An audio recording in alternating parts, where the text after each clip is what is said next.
거다. 이런 말씀을 드려도 될지 모르지만 예. 문재인 대통령은 진심이 전략이신 분입니다. 진심이 전략이다. 예, 그러니까 지금 이 보면 남북 관계, 북미 관계가 동시에 막 이렇게 그렇죠. 진전되는 상황인데요. 8개월간 모셨던 대통령께서 지금 어떤 전략을 생각을 하고 계실 거라고 보세요? 문재인 대통령의 스타일상 지금은 어떤 판을 고민 중이실 거다. 이런 말씀을 드려도 될지 모르지만 예. 문재인 대통령은 진심이 전략이신 분입니다. 진심이 전략이다. 예, 그러니까 문재인 대통령이 어떤 분이냐 이렇게 물을 때마다 여러 사람들이 각자의 답변을 하는 것 같은데요. 네. 저는 굉장히 단호하지만 끈질기고 잘 포기하지 않습니다. 그리고 치밀하지만 따뜻한 분이셔요. 네. 그래서 한번 방향이 네. 혹은 꿈이 정해지면 네. 그것을 굉장히 다양한 방식으로 네. 시간이 걸리더라도 해결하시기를 원해요. 그리고 시행착오를 두려워하지 않으십니다. 더군다나 그 과정에서 항상 귀를 열고 계세요. 정말 잘 듣는 분이세요. 그래요? 본인이 동의하지 않는 이야기, 말도 안 된다고 생각하는 이야기까지 일단 들으세요. 일단 듣고 가끔은 이제 이렇게 수석 보좌관 이런 회의 때도 논쟁을 그냥 벌이세요.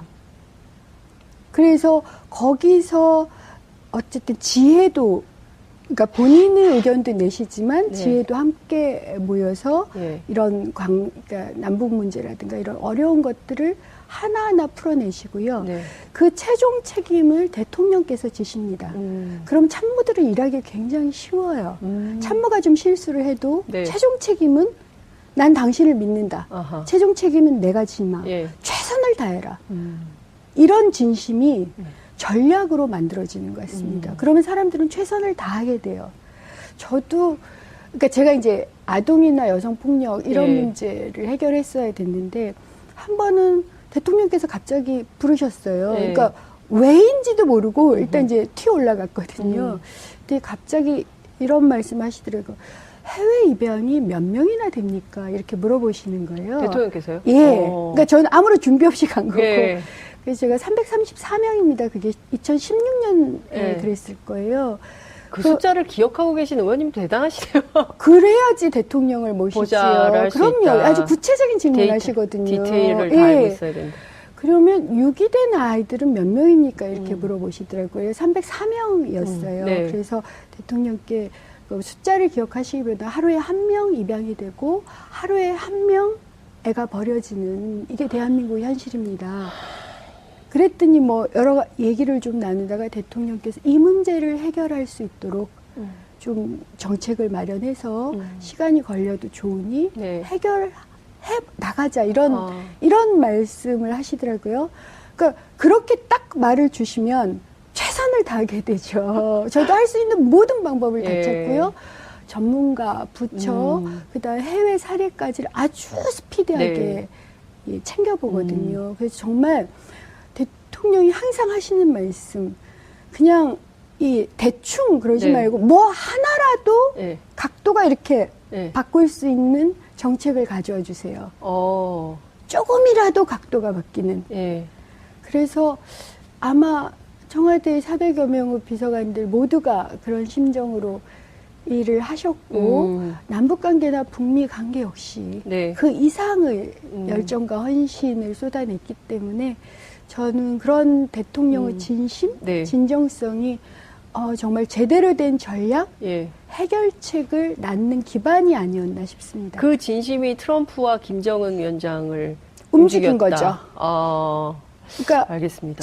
당신의 자존심을 완전히 버리고 한반도 평화를 위해서 정말 지금 생각해도 작년과 비교해보면 그러니까요. 완전히 달라졌어요. 전쟁이 일어나는 줄 그러니까요. 알았어요. 예. 그래서 정말 어찌됐든 오늘은 문재인 대통령보다는 은수미 비서관님 말씀을 좀 들어야 되는 예. 그 사연을 좀 들어야 되는데 어제 그 사표가 수리됐기 때문에 예. 출마한다 안 한다 뭐 이런 입장도 밝히지 않으셨는데 후보 적합도 여론조사에서 1위를 하셨어요. 예. 여론조사 결과.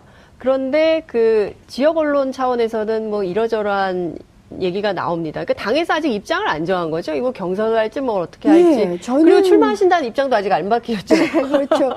그러니까 물론 이제 성남시장 후보로 나서는 걸 적극적으로 검토하고 있습니다만 이것이 네. 저희 결단만으로 되는 것도 아니고 여러 가지 복잡한 상황이 있기 때문에 충분히 의견을 듣고 네. 그리고 이 출마를 결정할 생각이거든요. 네.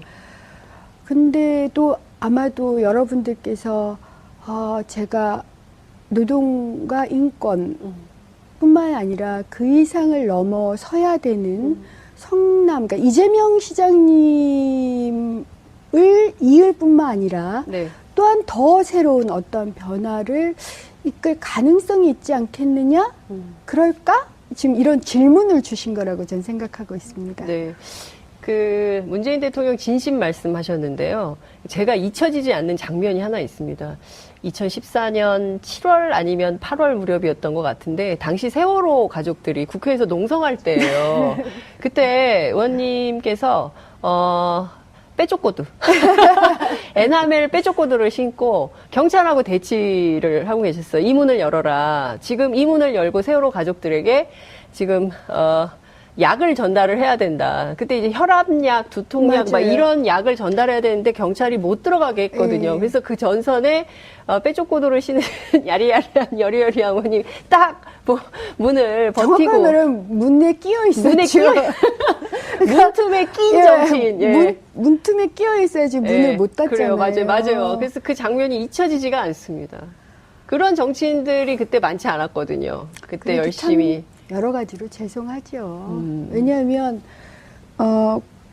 그 국민 청원 중에 국회의원 그 급여를 최저임금으로 해야 된다 이런 청원이 나오는 것은 아마 내가 너희에게 잘하라고 그렇죠. 대리인으로 뽑았는데 하는 게 왜 그것밖에 안 되니 이런 불만 혹은 좀 기대 이런 것이었다고 할 때 19대 국회는 굉장히 여러 가지 그 풍랑이 많았던 국회이기도 하고 네. 세월호 사건, 메르스 사건 기억하실 거예요. 예. 그 다음에 여러 가지가 그러니까 문제들이 많았던 네. 국회였는데 그만큼 국민의 입장에 제대로 부응했는가에 대해서 저는 제 스스로 성찰을 많이 했고 다시 그것이 저는 그 당시까지 재선이라고 생각을 했는데 네. 재선에 도전하고 낙선을 했다 하더라도 다시 도전하면서 한 번은 단 한 번은 여성과 청년과 어르신들과 그리고 우리 모든 시민이 요구하는 정치 그런 정치인으로 거듭나고 싶다. 네. 그것이 제게는 커다란 마음의 빛으로 지금도 있습니다. 그래서 아직도 그 기대에는 많이 부응하지 못하고 있다고 생각합니다. 좀 더 잘해보겠습니다. 아니, 너무 열심히 하려고.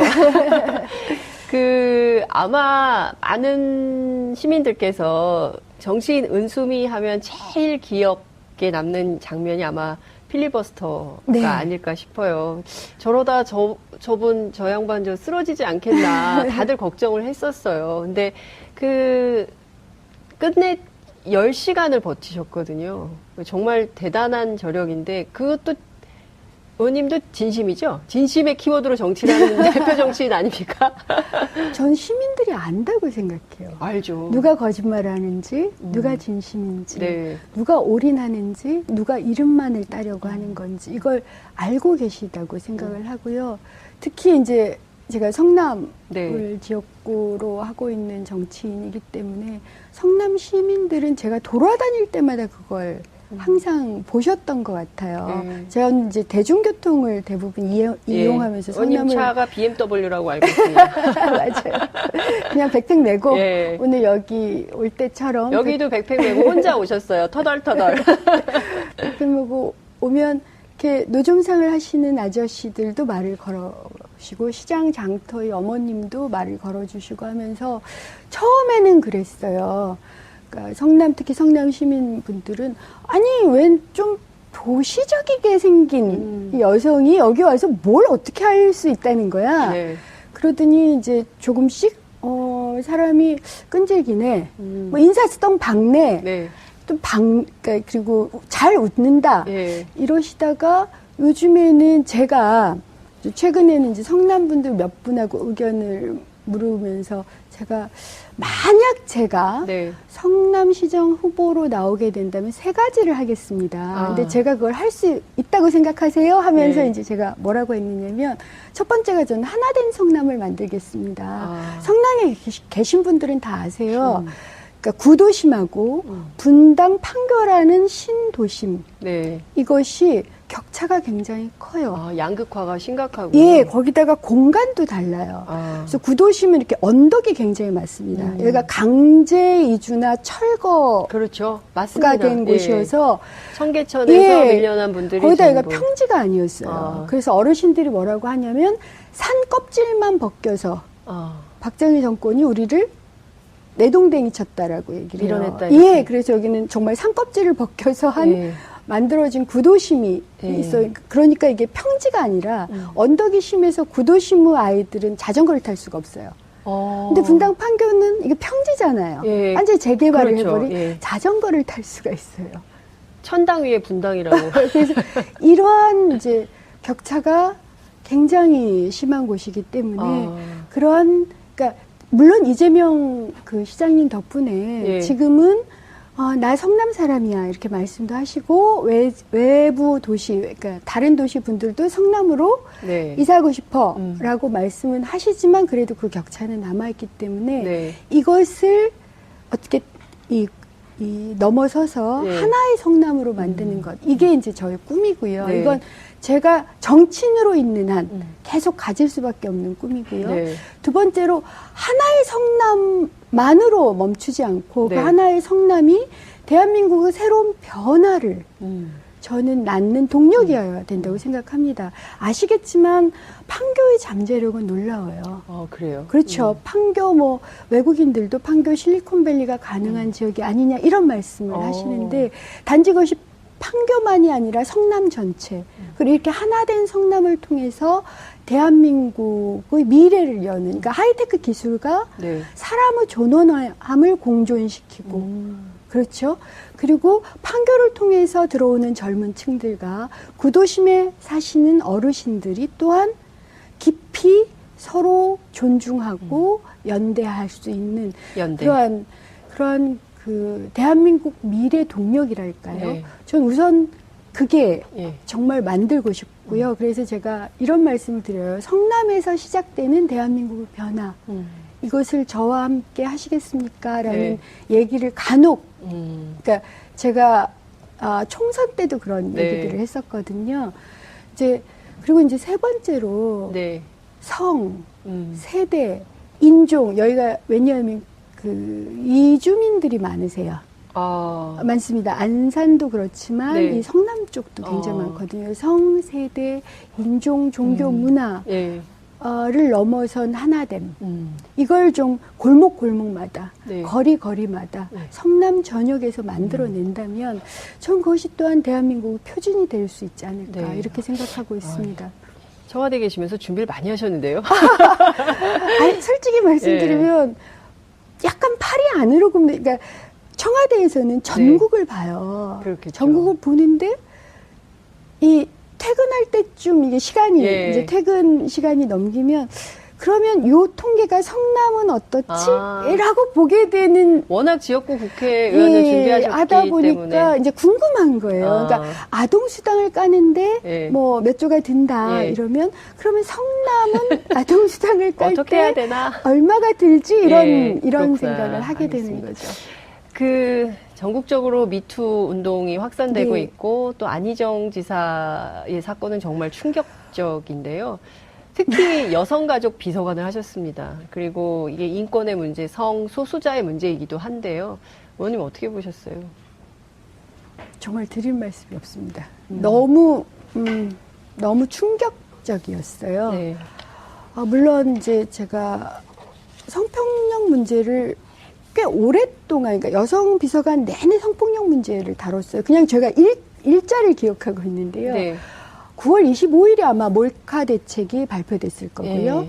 11월 14일에 직장 내 성희롱 성폭력 대책이 발표가 됐을 거고 28일 날 공공부문 성희롱 성폭력 대책이 발표가 됐습니다. 예. 그때 한샘 사건이니 뭐 이런 게 예, 있어서요. 한샘 사건. 예, 그래서 그리고 2018년 들어와서 이제 보안 점검 예. 이게 이제 가서 2월 23일인가 스토킹 데이트 폭력 대책을 아마 여가부 차관께서 발표를 하셨을 예. 거고 그다음에 2월 26일 날 국무회의 때인가 그때 다시 공공부문 성희롱 성폭력 대책을 발표했고 그다음에 어제 예. 38 여성대회 그 시기에 또 이제 여가부 장관께서 문체부를 비롯한 이제 성희롱 성폭력 근절 대책을 발표를 하셨는데 그런 발표에서 저희 역시 적극적으로 지원을 해왔었죠. 그리고 항상 대통령께서 성역은 없다. 성희롱 성폭력은 근절돼야 된다. 성차별적 사회구조는 없어져야 된다.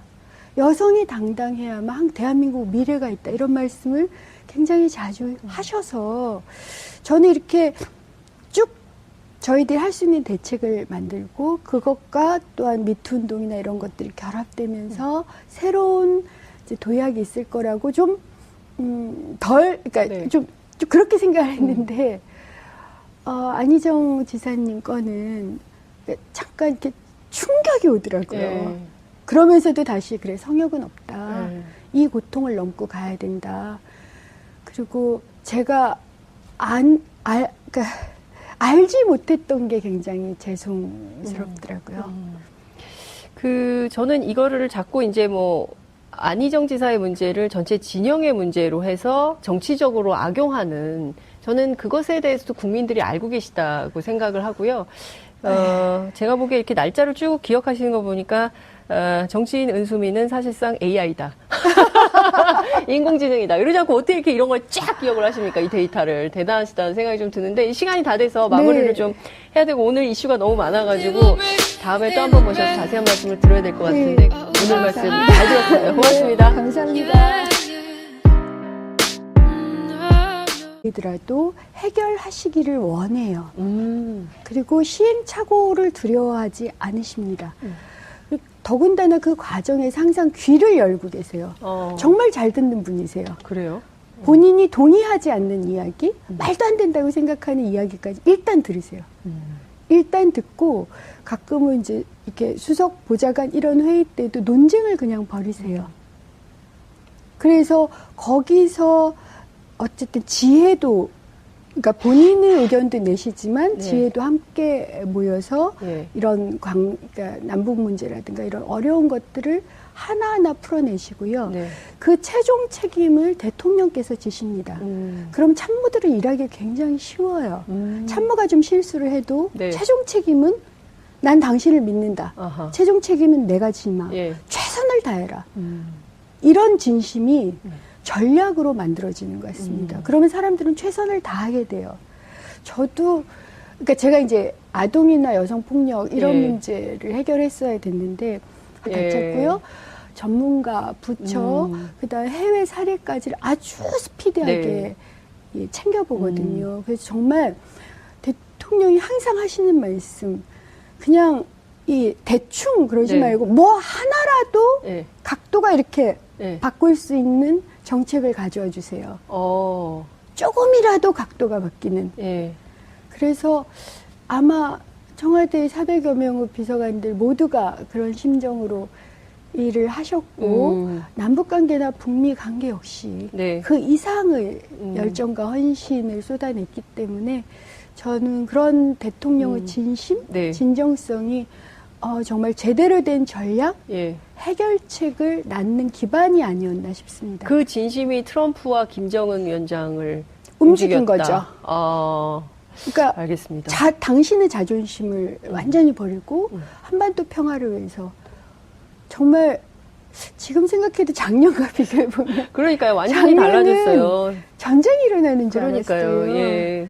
이런 말씀을 드려도 될지 모르지만 예. 문재인 대통령은 진심이 전략이신 분입니다. 진심이 전략이다. 예, 그러니까 지금 보면 남북관계, 북미관계가 동시에 막 이렇게 그렇죠. 진전되는 상황인데요. 8개월간 모셨던 대통령께서 지금 어떤 어떤 전략을 생각을 하고 계실 거라고 보세요? 문재인 대통령의 스타일상 지금은 어떤 판을 고민 중이실 거다. 이런 말씀을 드려도 될지 모르지만 예. 문재인 대통령은 진심이 전략이신 분입니다. 진심이 전략이다. 예, 그러니까 문재인 대통령이 어떤 분이냐 이렇게 물을 때마다 여러 사람들이 각자의 답변을 하는 것 같은데요. 네. 저는 굉장히 단호하지만 끈질기고 잘 포기하지 않습니다.